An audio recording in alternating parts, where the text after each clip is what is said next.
Bismillahirrahmanirrahim. Assalamu alaykum, hurmatli televizor ko'ruvchilar. Realligimizga nazar programmamizning 10-sonini ko'rishinglarni qizg'in qarshi olamiz. Men Abdullah Yalqun. Qadrli ko'ruvchilarimiz, programmamizni boshlagandan tortib ta bugungi kungacha muhojirat hayotimizdagi har qaysi davlatda bo'libmi Turkiyadagi va barliq dunyoning har qaysi joylaridagi qiynalishimizning ichida bo'layotgan har xil o'zgarishga tegishlik deb qaralgan, hatta nurg'unlarni to'g'ri deb qarab ketayotgan amaliyotda xato bo'lgan masalalarni ilmiy shaklda, munozara shaklda, suhbat shaklda huzuringizga sunib kelyapmiz. Bugunmi shuning jumlasidan tunugun e'lonimiz bergandek nihoyatda muhim bir temani o'tirg'a qo'ydik. Bo'libmi Turkiyadagi nihoyatda ko'p sonda yashayotgan muhojirat hayotida xilma-xil sharoitlarda yashayotgan qarindoshlarimizningki masalasi bo'lgan nimishqa ishlamaymiz degan unvon bilan bugun huzuringizda bu masalani suhbatlashish uchun o'tiribmiz. Programmamizning doimliq mehmoni bo'lgan, mana tanishib bo'lgan Konya Selçuk Üniversitesi tarix fanlari doktoranti, shunday yozuvchi Abdurahim Davlat afandimni taklif qildik. Qimmatli vaqtini chiqarib programmamizga qadam tashrif qilganligi uchun ko'pdan ko'p rahmat aytamiz oldindan. Assalomu alaykum. Men sizlarga rahmat aytaman. Alaykum assalom, rahmat. Qadrli ko'ruvchilarimiz, programmamizni Naq maydondan YouTube va Facebook kanallarımızda tarix qilyapti. Ekranlarda chiqib turayotgan nomerlar orqali programmamizga aloqador fikr, taklif, savollaringiz bo'lsa, yo'llashinglarni umid qilamiz. Shunday ko'plagan qarindoshlarimizning foydalanishi uchun ham baharlab qo'yishni ham unutmanglar. Unda olsa programmamizga kirib ketsak, hurmatli Abdurahim afandim. Albatta beshidiman degandek bo'libmi Turkiyada nihoyatda ko'p sonliq yashayotgan xalqimiz ichida pat-pat anglab turibmiz, uchrab turdi bizga xilma-xil sabablar bilan yoki maosh oz yoki ish og'ir degandek sabablar bilan ishlamay turayotgan, ishlashni xohlamayotganlarning ko'payayotganligini qo'lig'imizga kirib turdi. Acaba bu masalamda xizmat yo'qlikdanmi yoki biz o'zimiz ishlamayotgandik, ishlashni xohlamayotgandik? Buni sizning nazaringizda shuni biroz bir suhbatlashib baqsak. Rahmat. Bo'ldi. Siz so'ragan bu savol yoki bu tema haqiqatan bugun bu Turkiyada yashayotgan Uyg'urlar uchun alohida muhim bir masalaga aylandi. Avval bunda bir nuqtani boshda ta'kidlashim lozim. Biz mushaqil ijtimoiy masalalarga, agar ijtimoiy masala deyishga to'g'ri kelsa, Uyg'ur jamiyatidagi hukm qilgan vaqtimizda yoki mavjud yoki emasdi. Mesela hiçbir zaman da keskin hüküm kılamayız. Mesela biz Uygurlar işlemeyiz. Belki biz Uygurlar hemimizin ait işleyimiz diyenge okuyacağız. Çünkü ictimai hayatta onda keskin iş mevcut demez. Çok olmalı ki köpinci nispetke asasen biz hüküm kılımız elde. Mesela biz ilişkilerden sallık malumatlar asasen bundarak buluşu mümkün. Bu xil ahval Ekrak umumi vaziyatni ifodalaydi degandek jumlalarni qo'lga olamiz. Ammo biz faqat ishlamaymiz yoki hammamiz ishlaymiz degandek so'zlar to'g'ri emas. Xo'sh. Avval shuni ta'kidlashni to'g'ri topdim. Bu masalada men yana loyiq. Birinchidan bizning qo'limizda maxsus o'zimizda Turkiyadagi muhojiratga Uyg'urlarning hayotini inchga tekshirgan sonliq ma'lumotlarimiz yo'q. Aslida bo'lishi lozimdi. Bizning ijtimoiy fan tadqiqotchilarimiz, hatto oliy maktabda o'qiyotgan o'quvchilar bu xil temalarni tutish kerak aslida. Ya'ni bizning qanday yashayapti, asosli kirimi qayerdan kelyapti, ishlayotganlarning nisbati qanchalik, ishlamayotganlarning nisbati qanchalik, ishlayotganlar qanchalik kirim qilyapti, ishlamayotganlar nima sababdan ishlamayapti deganga o'xshash masalalar haqiqatan inchkirak savol-javobli tadqiq qilinsa jadvallashtiriladi. O ma'lumotlarga asosan hukm qilsak, tahlil qilsak ham ilmiy yaxshi bo'ladi. Ammo undan imkoniyatimiz yo'q. Hali imkoniyatimiz yo'q deb bu masalalar haqida faqat fikr qilmay o'tirishimiz to'g'ri emas. Men endi o'zim anglagan, kuzatgan, shundaqlik kurashgan, paranglashgan odamlarimizning erishgan umumiy materiallarimdan qaraganda Turkiyada yashayotgan Uyg'urlar bo'libmi, Istanbulni markaz qilib yashayotgan Uyg'urlarning xilala zo'r bir qismi menimcha en az deganda yerimdan ko'proq ishsiz holatda, ya'ni ishlamayotdi. Uni ilqimda bir qancha nuqtadan his qildim men. Birisi bir vaqtda men esimda qilishicha Safaköy belediyemi yoki yana bir rayonning belediyasimi maxsus Uyg'urlardan tozalik ishchisi qabul qildiganligi haqida uqtirish chiqadi. Ve bu uqtirishga tizimlatgan Uyg'urlar asosan yo'q yerlik bo'ldi degan bir narsani men egalladim, surishtirib oldim. O ilanni uchiq chiqarganligini ko'rdim. Ya'ni bu pek muhim bir narsani aks etib beradi deb o'ylayman. Bir tarafdan Türkiye'de yaşaş intayin qiyin bo'layapti. Biz qiynalib ketyapmiz. Iqtisodimiz yaxshi emas degan qaqshashlar bir og'am bo'lsa, yana bir tarafdan mana shuni qabul qilamiz deb chiqargan e'longa nisbatan bizning qaytirgan inkosimizni va cho'ng farq odamni o'ylantirdi. Xo'sh. Bu ma'lum de diagnoz qo'yishga asos bo'la oladigan bir narsa deb o'ylayman. Ikkinchisi, biz har qanday bir Uyg'ur Turkiyada do'kon ochayotgan Uyg'urlar bilan, masalan, oshxona ochgan, do'kon ochgan yoki ma'lum bir kichik tipli korxona qurgan. Shu Uyg'urlar bilan paranglashgan vaqtimizda bunda bir narsani so'rayman men. Nerede? Do'koningizda qanchalik Uyg'ur ishlaydi? Uyg'urlarni ishlatyapmiz degan savolga xililar ko'pi xuddi maslahatlashib olgandek. Uyg'ur ishlatmadim dedi. Uyg'ur ishlatmayman dedi. To'g'ri. Uyg'ur ishlatmadim dedi. Nima ish ishlatmaysiz desam, bizning Uyg'urlar ishlamaydi dedi. Yoki hafta ishlaydi, ketadi, yoki bir oy ishlaydi, maoshni oz bergansiz deydi. Yoki biz bu ishga vaqtli kelmadingiz, mana bunday qiling deymiz, shuni olib bizga qaydab, xapolab ketadi. Shunga muqim ishlamaydigan odamni ishlatsak, faqat obdan bo'lmaydi ekan, shu ishlatmadim deydi. Menimcha bu mu? Shu ishlash ahvolimiz haqida bizga muhim bir yip uchi beradigan bir paket deb o'ylayman. Amaliyotda buni biz agar biz gumon qilsak bu masalada o'zimiz surishtirib boqsak bo'ldi. Xo'sh. İkinci nuqtadan bakrak surishtirib boqqanimda mutlaq ko'pimiz asosan jismoniy emgakdan qochadi ekanmiz. Xo'sh. Masalan, bayon tozalik qabul qilish e'loniga nisbatan bizning sus pozitsiyada bo'lishimizning eng muhim sababi balkim shu kasbni yoki shu xizmatning tozalikchi bo'lganligida, ya'ni qarmoqqa bir xil Töven o'rindagi bir xizmat, töven tabiiyatdagilar qiladigan xizmat. Biz qanday qilib tozalik chop qilamiz? Biz hammamiz vatanda katta o'tgan odam tursak deb o'ylab, biz bu tozalikchilikni yaratmagan bo'lishimiz mumkin. Xo'sh. Endi shunday bir masala tug'ildi. Unda da ma'lum bir zavodga, unda siz injenerlikka, muhaddislik qabul qilaylik deb e'lon chiqarasiz. Uni qila olamdik. Uni qilolmaymiz. Xo'sh. Hatta maaş 10 milyon lira desem, çünkü biz bilmeyiz. Bu hüner, bu kesin okumayız. Onun için onu biz kılamayız. Xo'sh. Şunlaşqılık, çoğun cihetini vaxtımızda, anadaki şu herkes ictimai yardımdan takip atan derneklerimizden gelgen ahvallardı mı?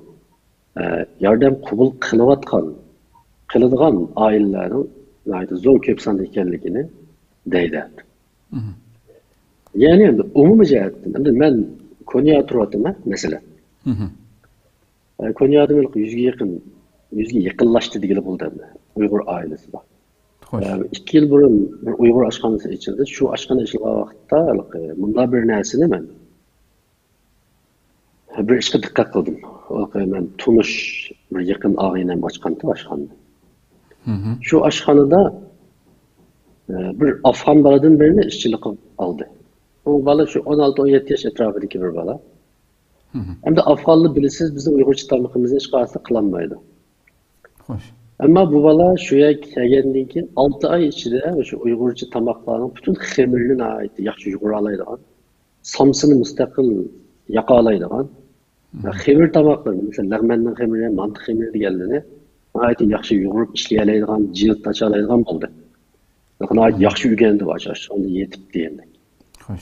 Aşınınca şu vaxtda buna isimli qilish 2 milyon lira etrafında maaş verdi, 2 milyon lira.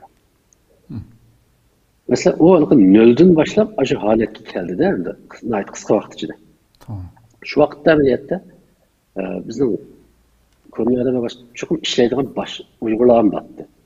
Ama bir hünayını başından ahir ügünüp 2 milyar maaş elişini nurgulları bek yaratıp ketmeli desek pek doğru olur şu.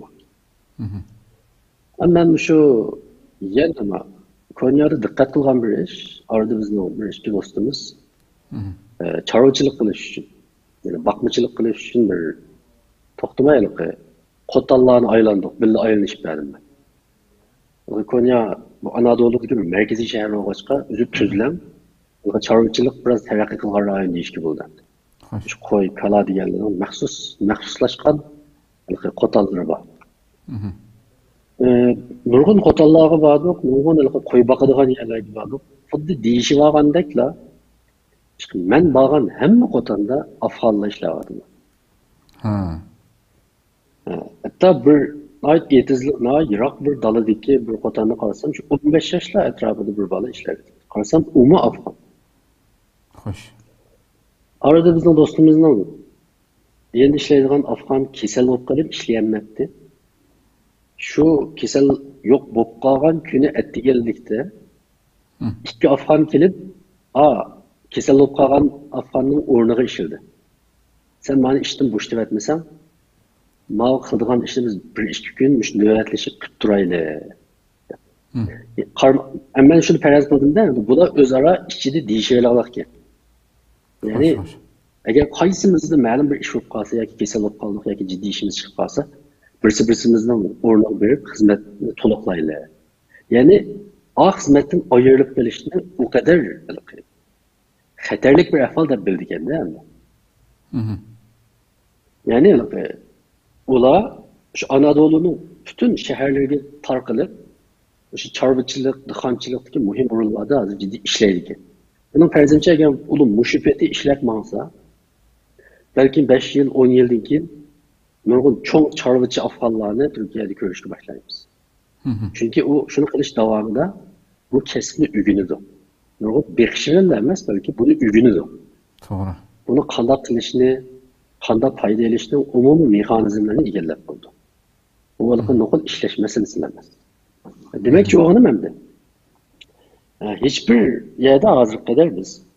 Şimdi çarvıçılık kılıvatkan, şu kotalarda koyu bekavatkan, kalı bekavatkan Uygurlarını asasen uçratmadık. Hem de yeni kilitliğen bir sual buluşu mümkün buna nispeten. Biz o cismani emgeklerini kandak kıp bulunmayacağız. Onun sebepleri kelge vakti toxtalaylı. Hoş. Yani yukarıda gibi yani. Birinci sualın cevabını kıskartıp birinci akıva vaktiga. Birinciden umum ahvalımızda, bunu Türkiye'de işleşke boğan heves kızgınlığımız tüver. Biz belki maaşının tüverlikini, Türkiye yaşaşının kıyınlıkını ait mühim sebep kılıp körüstümüz. Doğru, ona ait mühim sebep. Ama bu, bizning bu devlette işlemey mi can baksak bunu yürüdüğünlüğünü aklaydıgan sebebimiz. Bunu çokum kallımızın ötküzüşümüz gerek. Çünkü biz bərabər yaşayımız. Biz işlemey, yani yaşayırken bolsak demek biz yine bir yerden kelgen nəslərini elib yer yaşayırız. Hem de Peygamber Aleyhisselam'ın bir hadisi var. En halal rızık bir bendenim. Özünün pişanısının terigi tayinip tapkan rızık. Yani öz emgiki bilen tapkan rızık. Bunu unutukamazsınız lazım. Yani onun için de ikinci sualımız yok. Hoş. Rahmet Allah razı olsun. Baştaki meselede mesela bu şu bizde sallık malumatlarınki bulmaslık meselesine biraz dikkat tarttınız. Bu yerde elbette Türkiye'nin nurgun yerlerde okuvatkan, her kaysi kesbet okuvatkan yaşlarımız var. Cemiyetşünaslık bölümlerde okuvatkanlar olsa hakikaten güzel bir teyin buldu iken özlemeyle magisterlik makalesi olsun. Bunu sahanın içine girip halkımız arasında bir tekşiriş edip verip kılışı hakikaten mühim bir mesele bununki. Biz öz vaxtida mı benim şu meyli kök hilal cemiyetininki mesulü bilen edip bağın söhbeti olsun ya ki Nuzgum cemiyetininki mesulle edip bağın söhbeti olsun şu yerdeki nurgun kishilarniki hamda nurg'un demaydi ham xalqimizning ichida shu ma'lum sondagi kishilarniki shu jamiyatlar tunishtirgan xizmatni yo boshlab qo'yib 5-6 kundan keyin yoki bir haftadan keyin bu ishga bormay turilishi yo ishni ig'ir ko'rishi yoki maoshni oz ko'rishi degandek har xil sabablar bilan bir yerda muqim ishlayolmaydiganligini shulardan angliq suhbatda dedim shu. Mayli ayollar tarafdan bo'lsin, erlar tarafdan bo'lsin. Ondan keyin shu siz deb o'tgandek siz bayadlam emas balki Istanbulda nurg'unlagan shu biz bevosita ko'zimiz bilan ko'rgan yoki anglaganlarimiz Uyg'urlarniki oshxona bo'lsin bir yerda muqim turib ishlab bo'lolmay to'la shundoq yo'tkilib ketishi. Shuning uchun boshqa millatningki kishilar hattoki men Bangalnama Uyg'ur oshxonasida ishlayotganini ko'rdim men. Qop-qora chiroyi bilan hayron qoladigan bir ish. Acaba hamda mushuni albatta bizning amaliyotda bizning ota-bobolarimiz siz degandek agarda shu boshda chorvachilik qilib beqishni iborat oz maosh bilan ishlasam bir sohani o'rganib chiqib yillar o'tgandan keyin o'zi shu sohaga kichikdan boshlasam bir ish boshlay oladigan ish egasi bo'lib maydonga keldi-da amaliyotda hamda. Mayli qaysi sohada xizmat qilsin. Ajdodlarimiz bo'lsa bizningki mushunda bekor yurishninki ziynni so'zlab shu maqol tamsillarimizda bekor yurgicha bekorga ishlar degandek ishlagan kishilar degandek gaplarni shu oltin so'zlarni qoldirgan bir millatning avlodlari. Mushundaq bir kunga qolgan bo'lsak, buningki sabablari sizcha nimadir buni bir analiz qilib baksangiz. Shuning olib kelgan sabablar nimadir? Buni bir qancha nuqtadan so'zlash mumkin. Men uni cho'njat ikki sababga ayirib, birisi obyektiv sabablar yoki tashqi sabablar deylik. Endi Turkiyaning iqtisodi qandoq desak, ba'zi o'zimiz xabarlarda ko'ryapmiz. Hakikaten Türkiye iqtisodiyoti turaksiz bir davlat. Bu davlatda Turkiyada 30-40 yil yashaganlar texim yaxshi biladi. Balki AK Partiyaning dastlabki vaqtda hokimiyat chiqqandan boshlab, balki 2015-yillargacha xeyli yaxshi bir iqtisodiy taraqqiyot bosqichini beshidan kechirdi. Ammo 2015'lerden keyin, mesela hozir biz bevosita his qilyapmiz. Mahsulotlarning, do'kondagi narsalarning, tok, suv, gazning bahasi her ayda o'sganda o'syapti-da. Normal holat emas. Ana ikkinchidan Turkiyada normal bir xizmat tepib, maosh olib ishlagan taqdirdami, u maosh bir oilani beqishga yetmayadi. Xo'sh. Bu yerda manda bir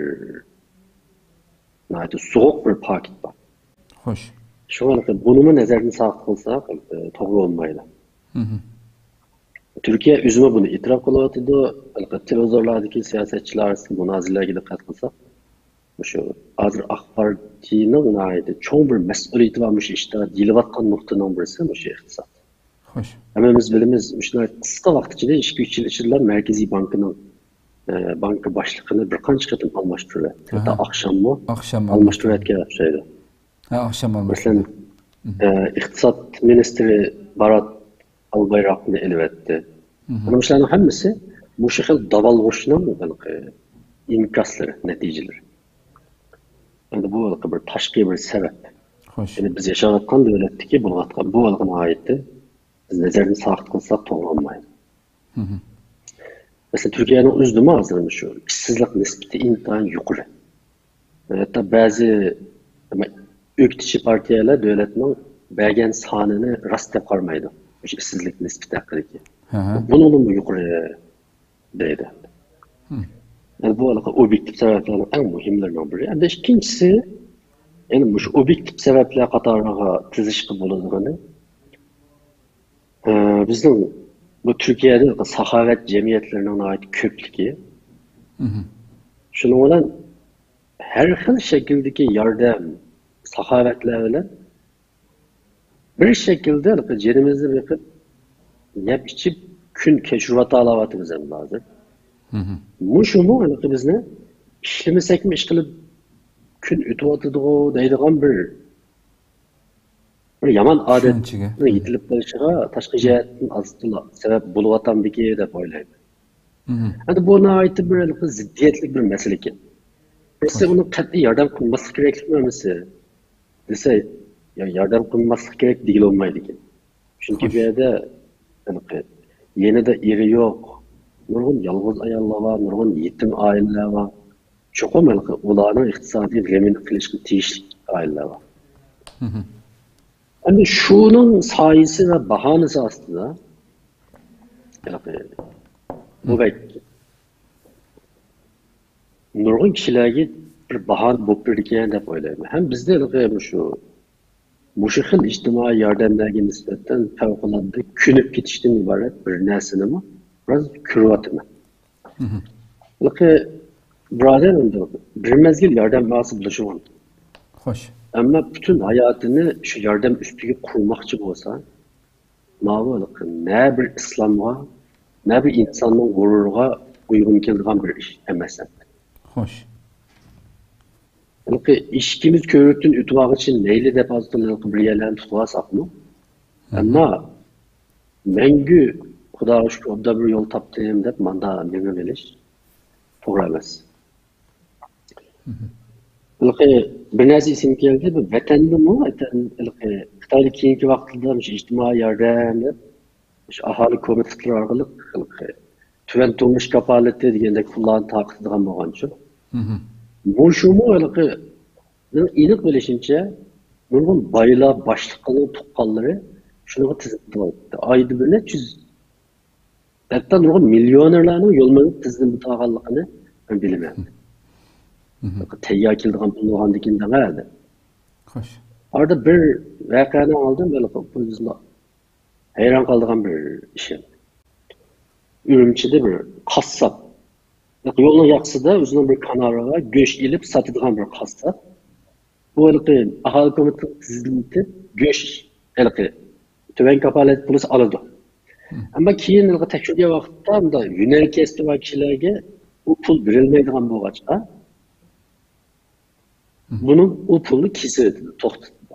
Shuning bilan bu shu idoraga chiqib, kordonning ichida jidallashib, vaqirab, javoqirab, nimishqa meninkini to'xtatsizlar desa, bu sababi shunda sizin o'yinimiz ekan, pul topalaydi ekansiz, shuni to'xtatdik dedi. Shunlar bu odam shundami mening hunarim bor ekan deb chiqib, yo'lning yoqsidagi o'zining qastab kanarini go'sht iladigan.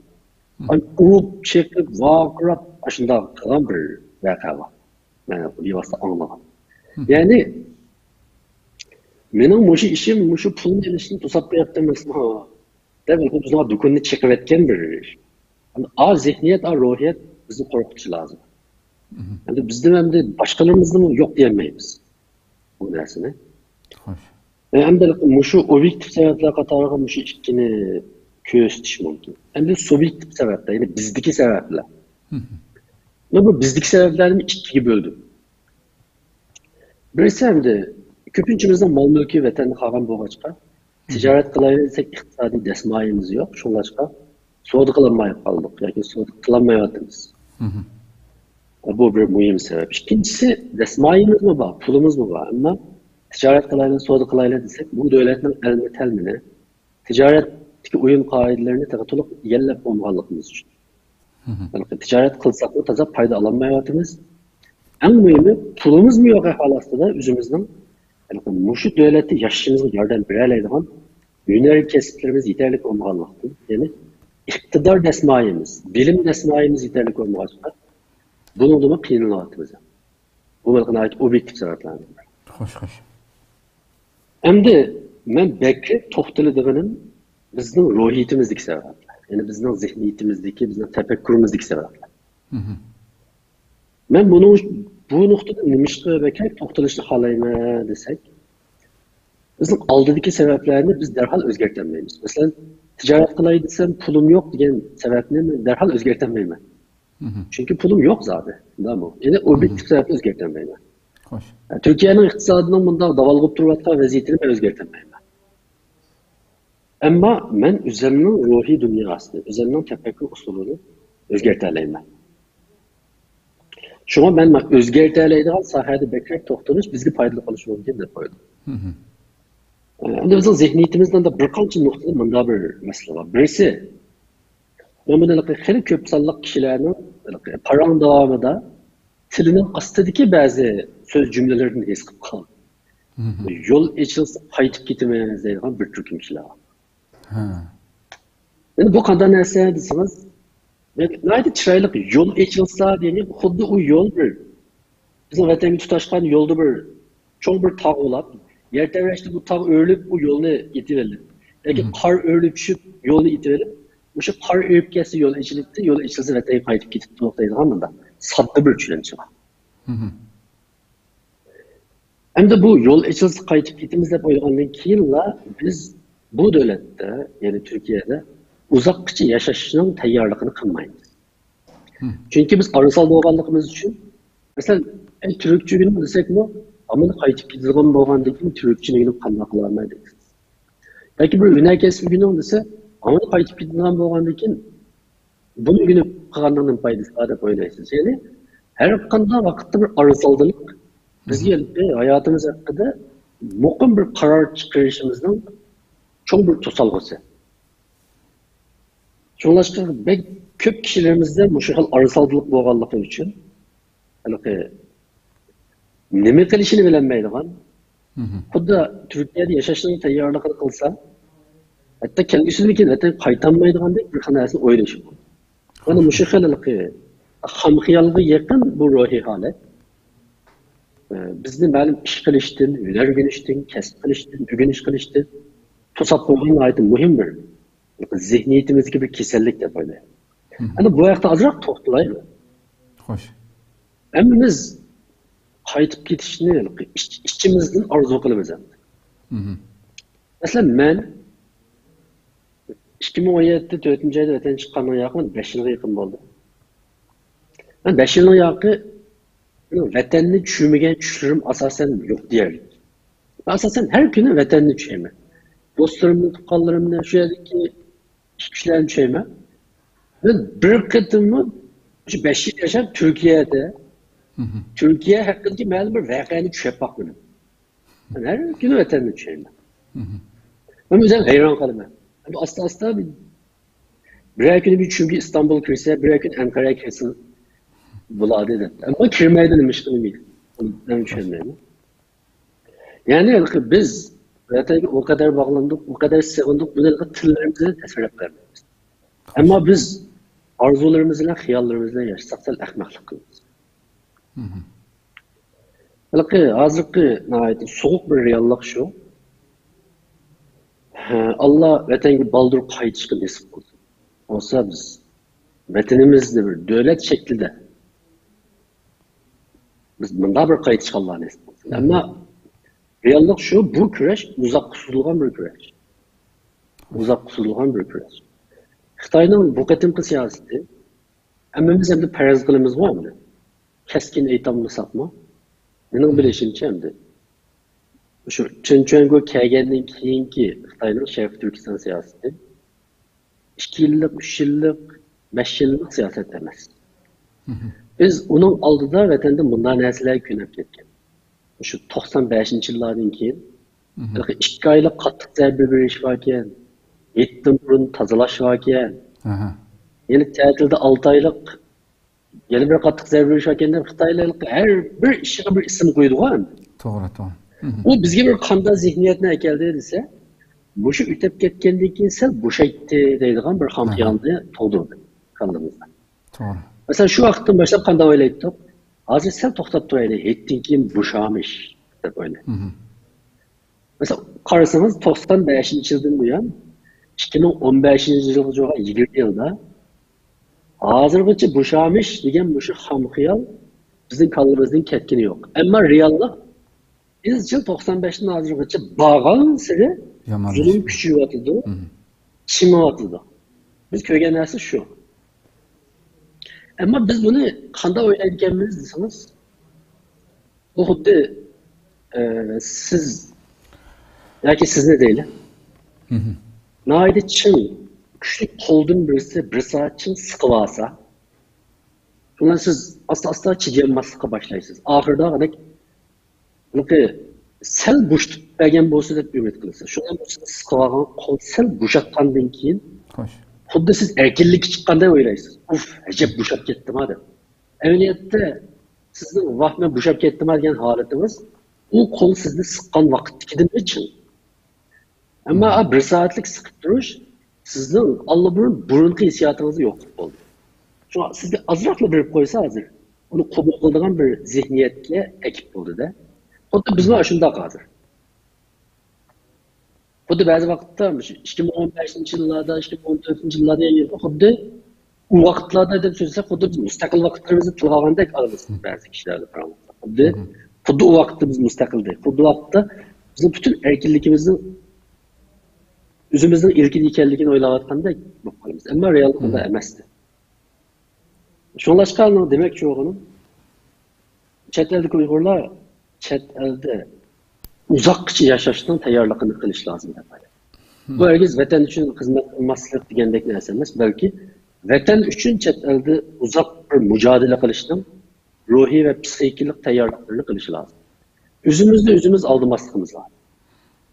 Biz qancha arsalda bo'lsak, hayotimiz shuncha besim, shuncha tushkunlik ichida o'tadi, shuncha natijasiz o'tadi. Şuna ait muhim bir sebep burası. Hem de ikincisi, hem daha küzettim, biz demiş ki bu maaşı kentinde işlememiz, demiş ki cismani emeklerini red kılmayız diyen nesinin teki de biz bir cam tepişini emez, pul tepişini, hatta pul tapsak mı da partlap pul tepişini öyleydik yani. Yani de az pul tapkımız yok. Biz de bakıyorum da var. Taylan tapkandık tüzük tapını da oylavalımız. Yani azrak maaş dilenmiş ailemden bir kişi cenini olsun, bakkaştıraydı yerine fakat hazırlıkta da kabul kılgımız yok. Ama biz aşk günce kep olduk. Bunu kabul kılışımız lazım. Hem de ne için biz bunda koyup kalımız yani? Ne için biz partlap tutup hepsini hayal kalımız? Mesela dikkat bakıdan bulsak mesela İstanbul'da anlaşımça ve bilişimçi aldığım yıllarda altın bazırda, dolar bazırda uygun fiyatlar atışlıyoruz ben. Uygun Uygur ticaretçileri köp pulundan ayrılıp vardı. Hem de şu ticaretinin aslında yatan zihniyetini neredeyse başka bir ticaretli meblağ selip değil. Yılda 15% ya ki 20% pul tepişini hiç az Uygur kalmaydı. Bizim zihniyetimizde bizim bu 100 milyon lira pulumuz bir yılda az diyende bir 60-70 milyon lira pul tepişi lazım. 10-15 milyon lira pul tapsa biz ona razı emezdik. Onu kabul kılamayız. Bu da o halde altınçılıkla okşaş, Ahmet ve fırsat karakterli ticaretler bizge nispeten acayip celipkar. Ama normal kanuniyetiyle aslında işler, bugünü bir bina sağlandık, bir kesekten koyup mağluğun onda aslında ticaretke hiç kasımızın sevri takıtı yok. Hem de ben onun sebebini oyladım. Benim için bunda koyulan kalımız değil. Hoş. Bunun sebebi biz benim karışım kendi. Biz Xitay'da biz gayri normal bir cemiyettir. Gayri normal diyelim yani normal emas bir cemiyet. Neymiş ki normal emas değil mi? Çünkü biz müstemlekede yaşadık. Müstemleke siyaseti şekillendirgen bir muhitte yaşayan bir tarihimiz var. Bunda olan ki bize tefekkür usulümüz, kurmuş adetimiz, ticaret şeklimiz hemmesi şu yasalgan cemiyetinin kayıtı kuruşu koşulan. Şunlaşka bizden nurgun meseleler hakkındaki düşüncelerimiz normal cemiyetli kişilerininkini okumaydı. Mesela bir işte misal alayım ben. Mesela bizim muvaffakiyet düşüncemiz. Neymiş ki? Çünkü biz muvaffakiyetki üzünün tirişçılıklarıyla erişeyleydiğen adil cemiyet yaşıyoruz. Hemimiz mektepteki vaktimiz eslep baksak. Mesela başlangıçtan başlayıp toluk oturduk Türkçe, biz mektep okuyan vakitte naite tirişip okuyan bir okucu, yani naite tirişip okuyan bir okuyucuyla anca tirişmeyen, ama dadısının pulusu var, ya ki başlıkların balısı, ya ki münasebeti bağlarının tekrar yakşı mektepki bağlılığını köylü. Ya ki biz köylü. Hoş. Şunu olan hem de siz öyle bakın. Naite tirişip okuyan bir okucu. Ve bu paketini köygen sansanaksız Adem Men tirishsam yaxshi maktabga bora olayman yoki tirishchanlik orqali texim yaxshi natija qozona olayman deb o'ylandi yoki mening dadam boy bo'lgan bo'lsa, mening dadamning boshliq og'aynisi bo'lgan bo'lsa, mening dadamni boshqalarga qora beradigan bo'lsa, mening dadammi yoki mening oilammi munosabati kuchli bo'lgan bo'lsa, orqatirki bo'lgan bo'lsa, men yaxshi maktabga kiralaydim deb o'ylaydi. Hatto bizning bolalarimiz ajab tirishmay qoldim deb nomus qilishning o'rniga ey dada palonning dadasini yo'l minibdi, sen bana yo'l olmansa deb aytdi. Yo'lsizlarcha, shunday haqsiz talabni o'kirib turib so'ralaydigan bir jamiyat. Biz mushuning ichida yashaganligimiz uchun biz bolalarimizning o'qil talabini naqadar benormal, naqadar nachar bir talab ekanligini istimodek darajada odatlab ketdi. Xo'sh, xo'sh. Shuning bilan bu xil muvaffaqiyat mana jamiyat keltirib chiqargan narsa, men qancha tirishsammi nima foydasi bor?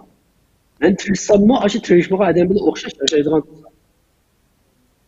Hatto tirishmagan birisi, texim yaxshi maktabga yo'lni pul ketgan tuzda. Benim tirishib yurishimni nima e'tibor deb o'ylayman. Xo'sh. Buni eng yaxshi ifodalardan biri bizning dehqonlarimizning shu dehqon bolasi egri yog'och egri bodri yog'och olmaz, tuyul olmaz, dehqon bolasi kadr olmaz. Xo'sh. Naydı muhim bir maqal temiz. Yani bir dehqonning bolasi qancha yaxshi o'qisimi, eğer bir balam sen kadr bo'lanmaysan. Çünkü biz aşı daraxtdagi aşı egri bodriga o'xshaymiz. Biz mangu egri. Ammo shu kadr bo'lganlar shu kadrning bolasini boshliq qiladi. Yani bu xil xulosani bizning 90% ni tashkil qiladigan dehqonlarimiz o'zining zihniyatida o'zlashtirgan.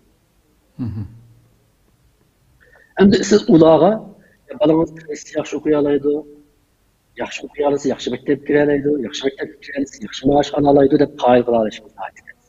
Chunki ular köygeniga ishlaydi.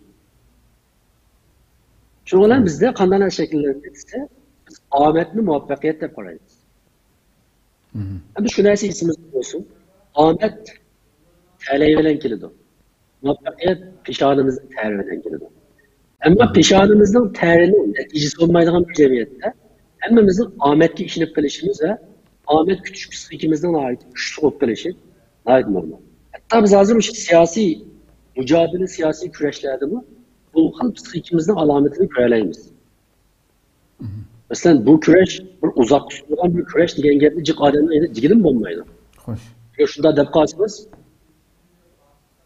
Hatta bir çalışmalar bir gelmek ödüm karsam, bu küreş uzak tutulan küreş güçler Xitay'ın adamları yani. Çok mu da eğitim bir gün muhabbet. Milletin konuşuşun kavati da adam.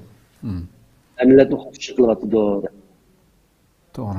Yani bir yerde biz yüzümüzün bu siyasi galibelerini ama Ahmet karakterlik kesiken de böyle. Hoş. Mesela Amerikalılar tuyuksuz tutuşup kesse, palak kadar bir fırsat gelse, şundan biz şalak kadar müstakil bulavasak. Deydiğen bir xil Ahmet küçük psikolojik. Milleti akidimizge zıt bir düşünce de bu. O dünyanın kanuniyeti bundan olmuyor. Doğru. Dünyanın kanuniyeti bundan olmaydı. Bu ters edilişimiz var. Onun için pul tep şartındaki düşüncemiz mi? Biz vatanda qanday boy olduk degan narsani kuzatib baksak, shuni bir so'roq qilib baksak. To'g'ri, vatanda nurg'un kishilar boy bo'ldi. Ammo qanday boy olduk degan inchik savol muhim. Bu vatanda mana cho'ng chiq pul topgan har qanday bir odamga shunday kuzatilgan bo'lsa, boshliq bilan yaqin bo'lmagan, munosabat qurmagan, tarbiyalanmagan, orqa turuk bo'lmagan. Anondan keyin tasodifiy kelib qolgan bir fursat o'dil kelib qolmagan aynoyat az. Bunun ma'nosi nima? Bunun ma'nosi normal emgak, tirishchanlik, bilim, iqtidor deganga o'xshash yo'l orqali pul topganlarga qaraganda munosabati cho'nglar, mushtumi cho'nglar, jihat Mesela işkiye girip pul taptı diyende bu, onu çok fırsat karakterli pul tep işlep biliriz. Bir yerden bir yere götkepsin diyenler, eğer o fırsat ütüp ketkende, yani o fırsat ütüp ketkende, o fırsatlı pul tapan kişiler normal halette, yani davamlıq pul tapa alışına ait tez. Unda oğandikin, qısqartqanda, biz tirishchanlıqning kuchiga hozir qadar gumon qilamiz. Ya'ni tirishchanlikning qo'lidan jiq ish keladiganligiga rasmiy ishonmaymiz. Chunki biz tirishchanlikka sunilgan barobar fursatni o'z ichiga olgan bir jamiyatda, bir davlatda cho'ng bo'lgan emas.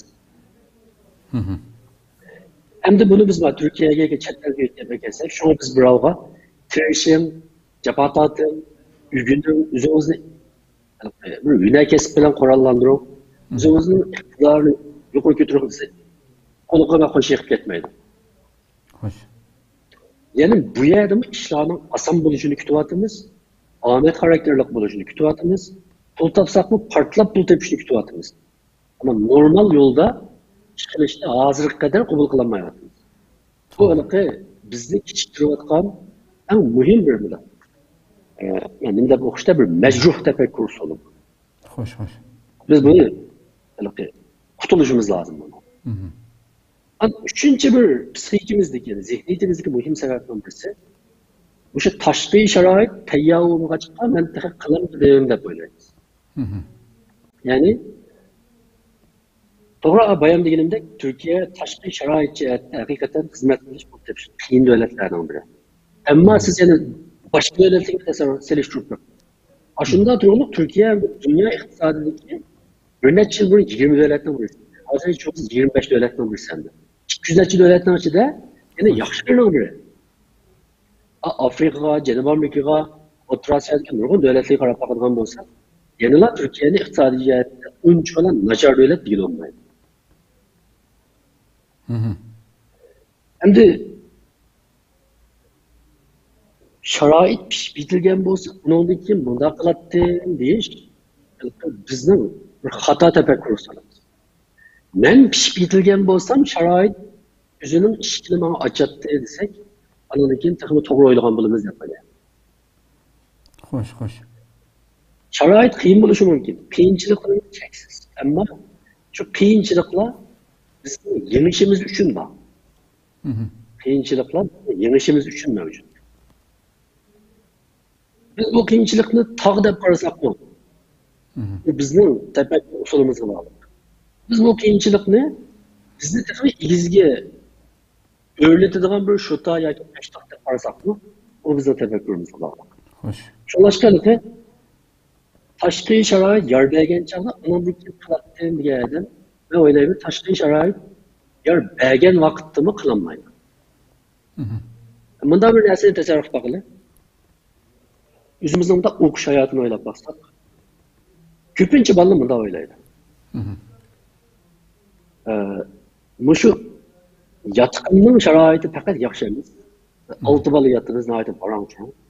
Tinch bir yotoqqa chiqib ketsam yoki sirt ayrim bir uy ijaraga ola olsam, shu tinch uydan aytib yaxshi o'rgandim deb o'ylayman.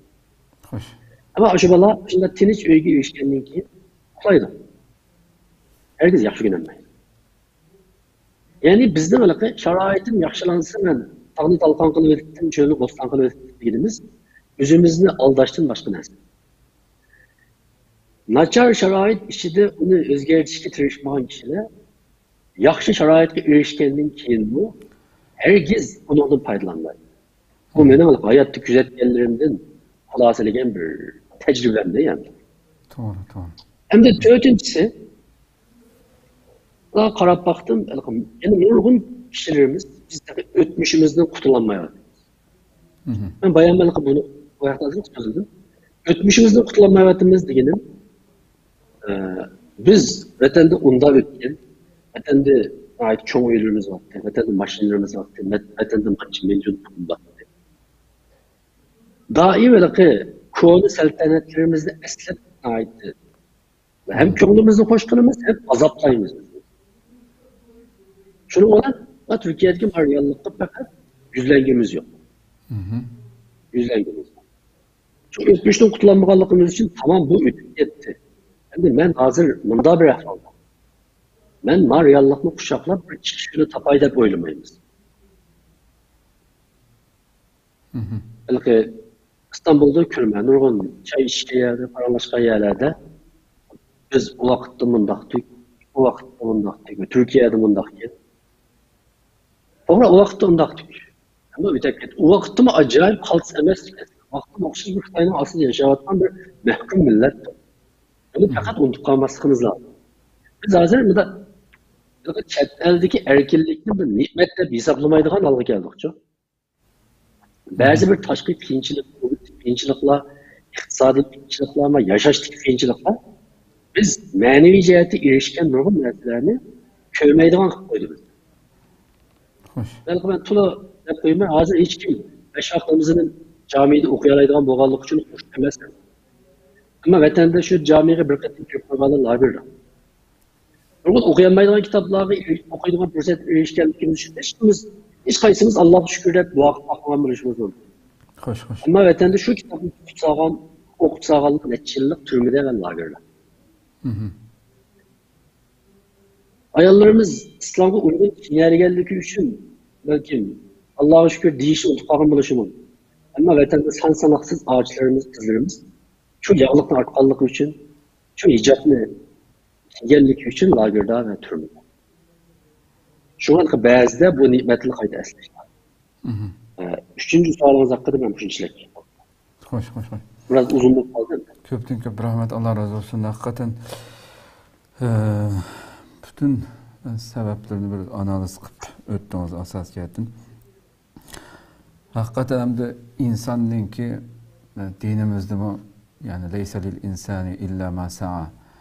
Yani biz nimaga tirishsak shunga erishadiganligimiz, unda talay oson ish qulamga ayndaq tizlam tushib qolsa deydigan bir xam xayolga aslida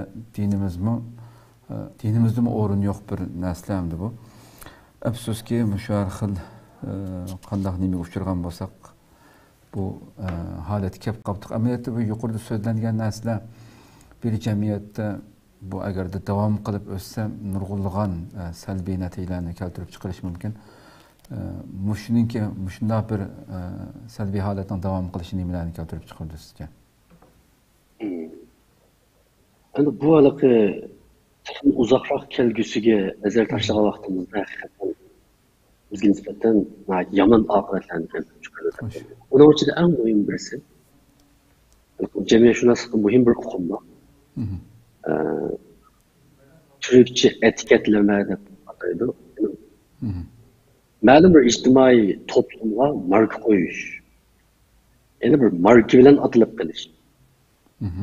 Buni yalliq qapoq bo'lib qilish desak bo'ladi. Masalan deyli. Biz hozir sigarlar desa nimesimiz keldi. Mesela Türkiye'de inşallah Çingen dedi. Diyelim ki onu çokum zehirlik çekimlik çekildi. Onu çokum oğru. Onu çokum cidelhor. Onu şu nakşetiş usulü oynasın başka okumaydı. Onun başka nesini istemiyor. Mesela hazır Türkiye'deki Türkler Suriyelilikler diyelim ki nemin oynaydı. Mutlak kök kısmı güzel bir obraz izikenmeydi. Yani yaman bir obraz izik. Hoş. Bu arada her kanda devletten ma'lum bir ictimai top her daim yine başka hükümran top tarafından yani güçlü bir top tarafından daim markalanır. Bu markalanıp keliş bizning şu devletteki kelgüsümüzni eğer yaxşı markalansa nihayetlik icabi neticeler bilen eğer yaman markalansa akıbetini tasavvur qilishni qiyin bo'lgan salbiy natijalarni olib qo'yish. Agar biz Uyg'urlarga ait tirishchanki, ularga ait jafoga chidaydigan, ait ishlaydigan, uni ma'rifga pek ahamiyat beradigan, hammasini ait vatanparvar kishilarga hep bunda bir ta'sirat qoldirsak Turkiyada. Bizning Turkiyada kelgusida mayli davoda, mayli hatto bizning shaxsiy turmushimizda, bolalarimizni o'qishida onun cihetinde ait çok özelliklerle erişebiliriz. Eğer aksice bu xalqlar şu tilemçilikten başka okumaydı o. Fakat işlemeydi o. İşlegen yerde uzun tutmaydı o. Bunların işe ağandan faydası yok. Bu xalq urun xalq. Deydiğen yaman bir obraz ile markalanıp kalsa o vakti akıbetimiz bekleriz. Bu bizni lan ziyanına uğratmaydı. Bizim ballarımız kadar tercih ediyoruz. Bizim ballarımız mektepte kendisi. özünün Türk savaşdaşları tarafından kemsitildi. Çünkü ata anası sınıfını kim var dep olsa, kalanı Uygurluğun balları var dese. Sen yakın arlaşmışma, bunu bilen dostluğuma deydi. Bu balını soraydı, nemişka deydi. Nemişka geldikken ona yaxşı cevap vermedi. Elbette yaxşı cevap verdi. Çünkü onu palanalarının balası deydi. Sonra bizim ballarımız sınıfı kemsitildi. Mektepte kemsitildi. Kemsitilgenlikken mektepte yaxşı görmeydi. Güneş kılıçı yaxşı görmeydi. Özünü hakikaten Türkiye Cemiyeti'nin resmi tören katlam əzası da biz atlaydı. Bu bizden ballarımızın öz kıymeti, öz bahası, kişilik gururunun üzüp yetilişi acayip zor tesir. Ziyallık tesir etkidir. Eğer bizim ballarımız var, eğer üzüşünde kemistip çoğunluk varsa, kelgüsünü kulduğun çoğun iştilişini kütüşüne ait ederiz. Çünkü her kanda bir muvaffakiyetsizlikten aslında, her kanda bir acizlikten aslında bir insanda en avam üzüge işenmeslik yapıyordu. Ama işini kılaylı desek, kılsak olduğu yaxşı kılanmasımızdaki deyimiz. Hatta nüfusunun mutlak köp kısmı üzük işenmeydiğin adamlardan teşkil ettiğin bir cemiyette tasavvur kılsak. Bunda da bu cemiyetteki bu millet çok bir siyasi gayini emelde aşırışını kadar uygulaşım oldu. Mutlak köp kısmı işçide bunu kılanmayımız cumhur da koymuş. Eğer biz kılanmayımız cumhur da böylesek çok kılanmayız. Çünkü bizim bu zihniyetimiz hareketimizi kontrol ediyor. İkincisi hem de bu bizim davamız yani. Yani Türkiye'de biz Çek Türkistan davası, tekimi kem katlamlı, tekimi çoğunkur, tekimi yüksek seviyede bir şey var. Buna ait pek ziyarlaştırırız. Çünkü yardım girişemeyiz. Biz yardımcı muhtaç. Ama biz bu yardımını şahsi turmuşumuzla emez, şu vatanımız, milletimizin işleri alalırsak, bu nihayetinde şerefli yardım. Eğer bu biz üzümüzden dünyanın üçünle yardım yapmazsak, bu tasavvur kılamadı. Bir kanç yıl ötkenliğin kim? Bizge devamlık listaşlık değil bir işin hatayı. Ay kardeşim de bizni kucaklayan Türkler bizi yine 5 yıl, yine 10 yıl okşaş sıklıkta, okşaş illatlıkta kucaklayalışın hatayı. Doğru. Biz üzümüzü tasavvur kılayla bir uçuk değil. Eğer sizin oyununuz gibi bu yıl birisi tilemcilik geldi. İşte tak tak çekti. İşte aslınız bir yaş, bir yigittin birisi. Tilemcilik yaptı. Hem de hiç oğallık için nesil, yolun selişine sel, kim oldu? Mutlular da yaptı. 50 lira pullarınız değil. 50 son. Ama yeni bir kurban etti mi geldi? Şunu sel açığınız geldi. Magu yeni kepti. Neyse. Ama hiç oğallık için bottular da 20 koy bir şey oldu. 20 son. Ama yine 2 ay ötken hikayesi şu. Ben onu beğenmeyiz sizden. Eğer aşı tilemci bir yıl ötkenliğin aga ötkeyle sıkmışında hitta kıyınlık kılıp kege vaktinde bana 50 son beğendim. Şunun yakın ait bunların ticep asılı işlem. 2000 son pul yığdım. Ben bir dokmuşkamda küçük bunda dükkan açaydı geldim. Şunun azrak kariz bir alemsel de olsa. Belki siz anın şicaatının tesirini, zokluğunu, boptu da 500 son belki 1000 son kariz bir şey oldu. Yani bu ikisi fark nerede? Biz ikincisi olsak olayla ki herkes birincisi okamaz. Yani demek ki o adam bu şey. Akıbet nihayetici konuşmak için benim için muşrikle yeterli korkunçluk var. Köp rahmet. Programımızın vaktini tuşup kaldı hem de şu ahırda müşündaq bir haletini hal qilish çağırdı bu haletini. Hal qilishdan çağırdır hakkında. Sizin düşünceğinizden bir iki ağız yaparsak şunu ödüyorsak. Ben bunu bir kanca noktaya yığınacağım. Birincisi yanılarlık Hatay'ın zihniyetimizdeki meselelerden şu sebeplerini özgertişimiz lazım. Onu biz üzümüz sözlü şartla özgerteliyiz. Onun için en mühimi biz bu reallıkını bu köşmellikten ibaret bu reallıkla kabul kılışımız lazım. Hoş. Bu kanda bir reallık desem de mutlak ko'p qism shu ko'chmanlikka duchor bo'lgan millatlarning birinchi avlodi. Mayli qaysi davlatga borsin, dunyoning jannati deb nom olgan davlatlarga berishni qat'iy birinchi avlod mutlaq ko'p qism ahvolda namrat yashaydi. Ya'ni turmushi o'rgil o'tdi. Qiyinchilikda o'tdi. Mening samimiy tavsiyam shu. Biz birinchi avlod ko'chmanlar turmushimizni qiyin o'tadiganligini, sal jafo tortadiganligimizni qabul qilib o'tishimiz lozim. Yani bu reallik bu. Hech qisi yo'q bo'ldi, qabul qildi buni. Chunki bir musulmon shunda o'ylay olishi lozim. Musulmonning zihniyati nima? O Allah'ın nimet kelgan vaqtda Allohga shukr deyishni biladi. Ne'matdan ayrilib qolgan chaqda sabr qilishni biladi. Sabr qilish deganlik qaqshimaslik, o'rinliqni qabul qilish. Qabul qilib turib chora izlash deganlik. Agar bu reallikni qancha qabul qilolmasak, hatto biz psixik jihatda kasal bo'lib turishib ketamiz. İkincisi, özümüzü güçlendirmemiz. Özümüzü güçlendirmemiz degeni nima? Ügünümüz. Türkçe ügünümüz, başka güney kesip yengil olsa ügünümüz. Yani özümüzü ügünüş arkalıkında bilim, güney kesipten korallandırıp çıkıp kılış ihtimallık olan her kadar bir yaxşı fırsat özümüzü tayyorlaymiz. Fırsat tayyorlık olanlarga mensup degenge nayt köp keladi, ama nurg'un kishilar bunun ne kadar muhim bir haqiqat ekanligini qabul qilgisi kelmaydi. Allah'ın bu fırsatını tayyorlik qilgan kishilarga berdi. Endi üçüncüsü ahirda biz özümüz yaşayotgan bu devletni tadqiq qilib, buni tushunishga biraz o'ylab bakalım. O zaman qanday devlet, qancha viloyat, qancha shahar bor? Bu devletning qaysi rayonning alayidligi nima? Qayerda qaysi kasb taraqqiy qilgan? Hozir biz oldin qatimda dedim, men do'kon ochmoqchi bo'lsam, men siz bilan maslahatlashadiganman bir. Ama siz bu kesibni egisi emas bo'lmasa. Aslida Türk ile maslahatlashishim lazım yoki shu kesibdan so'zlashishim lazım. Onun için biz Türkiye cemiyetinin tekçe postida yaşayapmiz. Biraz cho'nqirishimiz lazım. Bu cemiyetni biz yashagandik, tadqiq qilishimiz, o'rganishimiz.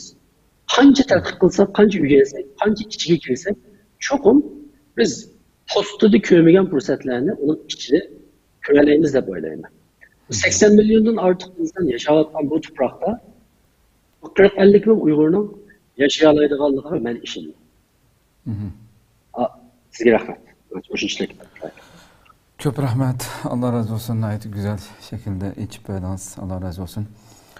Qadrli ko'rmanlarimiz, anlap o'tdik haqiqatan bir-biridan muhim temalar. Açık realligimiz, onunki sebeplerini so'zlandi, hal qilish choralarini so'zlangan bo'ldi. Haqiqatan biz tariximizdan buyon ishchan, hunar, kasb egasi bo'lgan, savdo sanoatga, savdoga intayin mohirligimiz bilan tanilgan millat hamdi.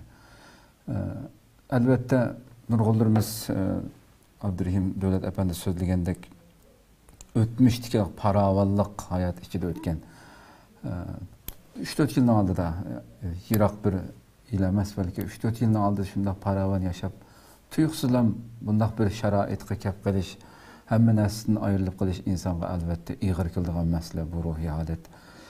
Shundoq bo'lsa-mu, deganimizdek bir musulmon bo'lish sifatimiz bilan beshimiz kelgan har qanday bir ishga Allohning taqdiri ekanligi, uningga rozi bo'lishimiz va hayotimizga qaysi bir sharoit bo'lsin, shu zo'r qiyin sharoitlarda bo'lsa-mu, yana tirishib harakat qilishimiz, o'zimiz yashayotgan mushu davlatlarda yoki boshqa yerlarda bo'lib, biz Turkiyada ko'p bo'lganligi uchun bu masala. Mushu davlatda bir qimmat yaratishimiz, bu yerdagi xalqning oldidami yuzimiz yo'ruq bo'lishi, faqatla davomli 5 yildan keyin, hozir bunda bo'lsak 5 yildan keyin, 10 yildan keyin o'xshash sohada o'xshash ishni qilib qilmasdan balki biz taraqqiy qilishimiz, cho'ng ishlarni qila oladigan bo'lishimiz uchun kichikni kichik ko'may harakat qilgan vaqtimizda ondan biz mushadiki xalqning nazaridami, davlatning nazaridami qabul qilinadigan bular shunday bir ishchan, harakatchan, bu davlatga nurg'un manfaatlarni yetkazyapti degan shaklda qarshi elishiga, quchoqlashiga texnik erishimiz ham. Amaliyotda yani şu bugünkü halatimizdek yürüyüversek az bir kısımlardan başka